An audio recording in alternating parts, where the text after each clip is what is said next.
Good afternoon. मैं mister Pushpendra Kumar Verma, Shri Deepchand Chaudhary महाविद्यालय ललितपुर से। आज मैं बीए फर्स्ट ईयर के छात्रों के लिए, ऐसे छात्र जो बीए प्रथम वर्ष में हैं और जिनका विषय शिक्षा छात्र है, यानी कि जो एजुकेशन सब्जेक्ट से बीए कर रहे हैं, उनके लिए मैं प्रैक्टिकल वर्क लेकर आया हूँ। यानी कि प्रैक्टिकल, क्योंकि एजुकेशन जो है वो प्रैक्टिकल सब्जेक्ट है और प्रैक्टिकल सब्जेक्ट होने पर सभी छात्रों को असाइनमेंट तैयार करना पड़ता है, यानी कि असाइनमेंट बनाना पड़ता है, यानी कि प्रैक्टिकल फाइल तैयार करनी होती है। इसलिए क्योंकि ये 30 मार्क्स का होता है और 30 मार्क्स का है, इसलिए मैं उन बच्चों के लिए ये वीडियो बना रहा हूँ जो जिन्होंने अभी तक असाइनमेंट तैयार नहीं किया या जिनको ये नहीं पता कि असाइनमेंट में हमें क्या लिखना होता है। ठीक है, तो वैसे तो एजुकेशन एक प्रैक्टिकल विषय है, यानी कि असाइनमेंट इसमें तैयार करना होता है। तो मैंने कुछ कोर्सेस लिखे हुए हैं और मैंने इसमें बताया है कि किन्हीं 5 प्रश्नों की आप देख रहे होंगे, इसमें 7 क्वेश्चंस दिए हुए हैं। मैंने पूरे प्रैक्टिकल वर्क में 7 क्वेश्चंस नोट डाउन किए हैं और 7 क्वेश्चंस में से आपको सिर्फ 5 क्वेश्चंस ही फाइल में लिखने हैं। ठीक है, मैंने यहाँ पे दिखाया होगा, निम्नलिखित में से किन्हीं 5 प्रश्नों के उत्तर फाइल में लिखकर महाविद्यालय में जमा करना है। यानी कि पूरे इस प्रोजेक्ट फाइल में, इस पूरी असाइनमेंट फाइल में सिर्फ आपको 5 क्वेश्चंस के ही आंसर देने हैं। ठीक है, तो इसमें पहला क्वेश्चन मैंने लिखा हुआ है कि आदर्शवाद क्या है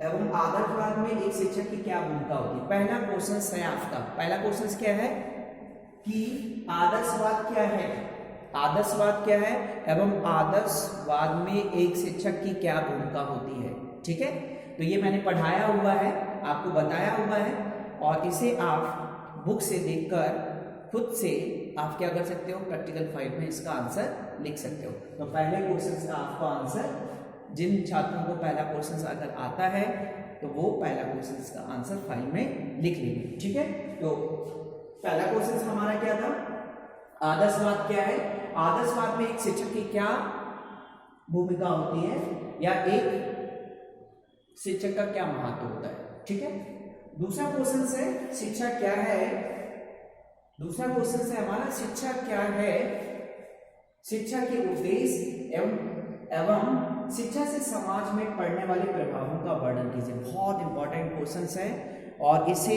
मैंने प्रैक्टिकल फाइल में लिखने के लिए इसलिए बोला है क्योंकि ये इतना ज्यादा इंपॉर्टेंट क्वेश्चन है कि ये एग्जाम में भी आता है। ठीक है, इसलिए इस क्वेश्चंस को आपको पढ़ के समझ के बहुत अच्छे तरीके से आपको क्या करना है, फाइल में लिखना है, यानी प्रोजेक्ट जो फाइल है, यानी कि जो असाइनमेंट फाइल है उसमें आपको लिखना है। ठीक है, तो क्वेश्चंस आपको समझ में आ गया होगा कि शिक्षा क्या है। सबसे पहले तो हमें ये बताना है कि शिक्षा क्या है। ठीक है, जब आप इसका आंसर लिख लेंगे विद डेफिनेशन आपको आंसर से लिखना है कि शिक्षा क्या है। ठीक है, इसके बाद हमें लिखना है कि शिक्षा के उद्देश्य क्या होते हैं। ठीक है, शिक्षा के उद्देश्य जब आप निर्धारित कर लेंगे, उसमें बता देंगे फाइल में, तो इसके बाद आपको लिखना है कि शिक्षा से समाज में कौन कौन से प्रभाव पड़ते हैं, है ना। शिक्षा से समाज में पड़ने वाले प्रभावों का वर्णन करना है। तो ये इस तरीके से पूरा कंप्लीट क्वेश्चन आप क्या कर लेंगे, फाइल में आप लिख लेंगे। तीसरा क्वेश्चन है प्रयोजनवाद का क्या महत्व होता है। आपने पढ़ा होगा प्रयोजनवाद के बारे में, क्योंकि जब हम आदर्शवाद को पढ़ लेते हैं, इसके बाद हम आदर्शवाद के बाद फिर हम पढ़ते हैं प्रकृतिवाद और प्रकृतिवाद के बाद फिर सीधे हम आ जाते हैं प्रयोजनवाद में। प्रयोजनवाद के बारे में आपने पढ़ा होगा, प्रयोजनवाद जॉन डीवी के द्वारा प्रतिपादित किया गया था, जिसमें जॉन डीवी ने शिक्षा की त्रिमुखी प्रक्रिया का वर्णन किया, यानी कि जो शिक्षा होती है वो 3 ध्रुवों से मिलकर बनी होती है, यानी कि इसमें शिक्षक, छात्र और पाठ्यक्रम तीनों का होना बहुत इंपॉर्टेंट होता है। तो हम क्या करेंगे, हमें करना क्या है कि शिक्षा का क्या महत्व है, प्रयोजनवाद का क्या महत्व होता है। तो हम प्रयोजनवाद के बारे में फाइल में यानी कि असाइनमेंट में कंप्लीट आंसर हम क्या करेंगे, लिख लेंगे। ठीक है, इसके बाद नेक्स्ट क्वेश्चन है माध्यमिक शिक्षा आयोग का विस्तार से वर्णन कीजिए। माध्यमिक शिक्षा के बारे में आपने पढ़ा होगा, मैंने बताया आपको माध्यमिक शिक्षा क्या होती है ना। माध्यमिक शिक्षा के बारे में तो जिन लोगों ने पढ़ा है वो माध्यमिक शिक्षा के बारे में असाइनमेंट में लिख लेंगे, और जिन लोगों को नहीं पता है वो किताबों से अध्ययन करके क्या करेंगे, फाइल में कंप्लीट आंसर लिखेंगे। ठीक है, इसके बाद अगर फिर भी अगर कोई प्रॉब्लम हो रही है तो आप टीचर से संपर्क कर सकते हैं। टीचर से आप क्या कर सकते हैं, संपर्क कर सकते हैं, और टीचर के माध्यम से आप फाइल में आंसर लिख सकते हैं। ठीक है, तो क्या दिया हुआ है, माध्यमिक शिक्षा का विस्तार से वर्णन कीजिए। ठीक है, इसको आप कंप्लीट कर लेंगे।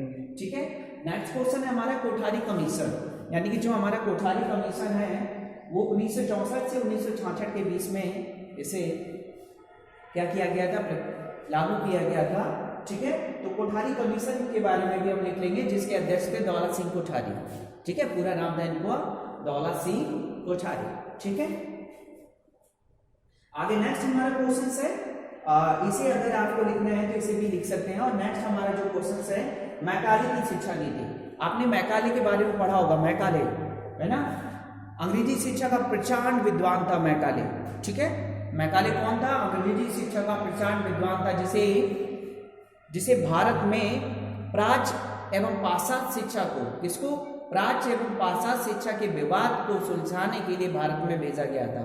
ठीक है, और मैकाले एक ऐसा व्यक्ति था जो अंग्रेजी शिक्षा का प्रचंड विद्वान था, और उसने भारत में आकर जब उसने संपूर्ण शिक्षा व्यवस्था की क्या की, समीक्षा की, इसके बाद समीक्षा करने के बाद उसने संपूर्ण भारत में अंग्रेजी शिक्षा को लागू कर दिया था, और इसने ही निस्यंदन के सिद्धांत को भी फॉलो करवाया था। किसको करवाया था, निस्यंदन के सिद्धांत को।